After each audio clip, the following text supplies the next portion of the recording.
नाशिक जिल्ह्यामध्ये 2 दिवसांपासून मुसळधार पाऊस सुरू आहे।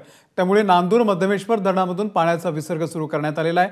नांदूरसह इतर 5 गावांचाही सध्या संपर्क तुटलेला आहे। शिवरे, करंजी, निफाड, दिंडोरी याला जाण्याचा जो रस्ता आहे तो सुद्धा आता बंद करण्यात आलेला आहे। या संदर्भातला आढावा घेतलेला आहे आमचे प्रतिनिधी शुभम बोडके यांनी।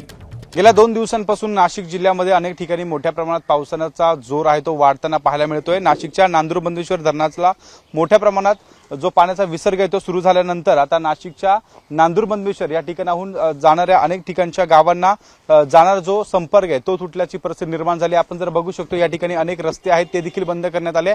त्यासोबत शेतकऱ्यांना त्या पलीकडे नदीच्या पलीकडच्या गावांमध्ये जाण्यासाठी मोठ्या प्रमाणात अडचण निर्माण झालाय। पावसानं गेल्या 2 दिवसांपासून मोठ्या प्रमाणात जी आहे ती संततधार सुरू ठेवली होती, त्यामुळे गोदावरी नदीला देखील पूर आलाय। त्यामुळे नांदूर बंदेश्वर धरणातून मोठ्या प्रमाणात पाण्याचा विसर्ग जो आहे तो सुरू करण्यात आलाय। त्यामुळे अनेक ठिकाणच्या गावांना जो आहे तो जाण्यासाठी संपर्क तुटल्याचं पाहायला मिळते। आपल्यासोबत स्थानिक नागरिक आहेत। किती अंतर लांबून जावं लागतं? किती गावांना? 2-2.5 किलोमीटर। किती गावांचा संपर्क तुटला? अंदाज 3-4 गाव। कोणकोणती गाव आहेत? किती? दिंडोरी आणि शिवर, गाजरवाडी, नायतळ 4-5 गाव आहेत। तुम्हाला त्या गावात जायचं असेल तर कशा पद्धतीने मार्ग आहे? काय मग लांबून जावं लागत असं। किती किलोमीटर अंतर? 2-1 किलोमीटर लांब पडत।